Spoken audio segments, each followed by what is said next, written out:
I'm going to leave now because there's no story worth dying for, she said while leaving.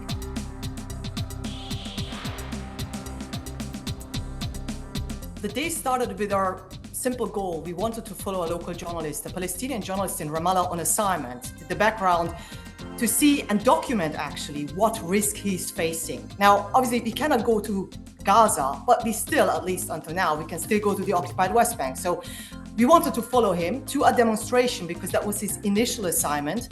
But on the way to this protest, the story shifted. We heard the sounds of gunshots, of explosions, and the man, a passerby, warned us, we are still inside the car, if you move further down, a raid has just begun. And indeed, this is exactly what we have encountered. The Israeli military started a raid in Ramallah, a very significant one. And this is where you need to make a decision now, not only for yourself, but also for your team. Do you go on with the initial assignment or do you leave?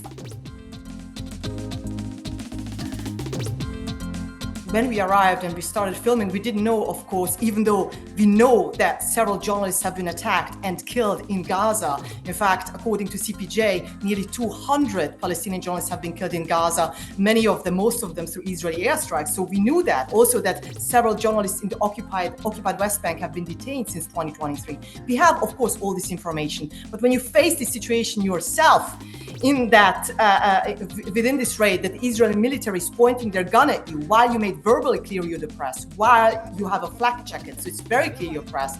So being threatened and then actually targeted and being shot at without knowing with what, turned out later it was tear gas.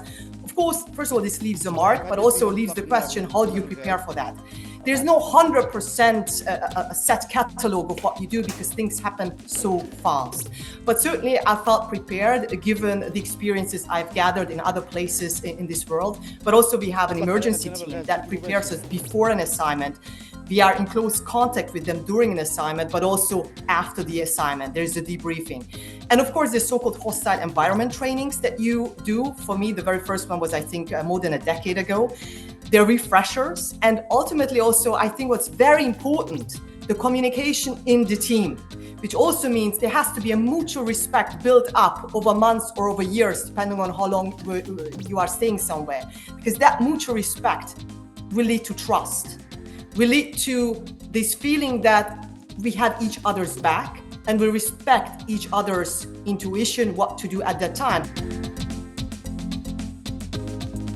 With every experience that you have, it does leave a mark. And here, what really left an intense mark is the very fact I have not experienced myself that I had a flak jacket on, clearly marked with press. We made verbally clear we are press and still being targeted, or some may say maybe as a result, given what's going on in Gaza and other parts while this conflict is ongoing.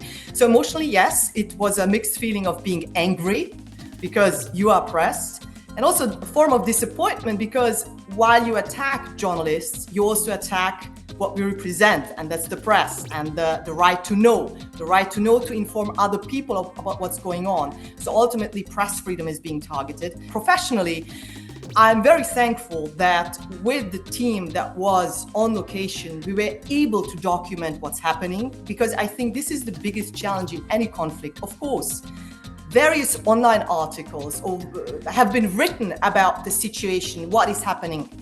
But the mind, I guess, or psychologically, people are coded such way, they need to see a picture very often to believe.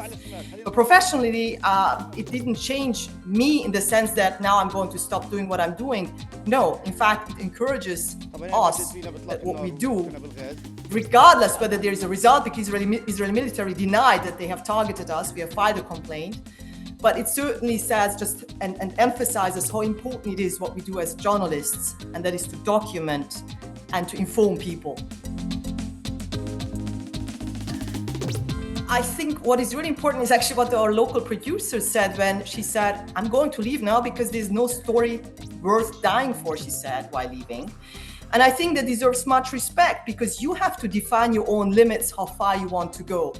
And there should never be in a team a sentiment that somebody's pushing you to do something while you risk your own life, because then already something is wrong. So there has to be, once again, a climate and a work atmosphere based on trust, mutual respect, regardless whether the decision within the team for a team member is to stay or to leave.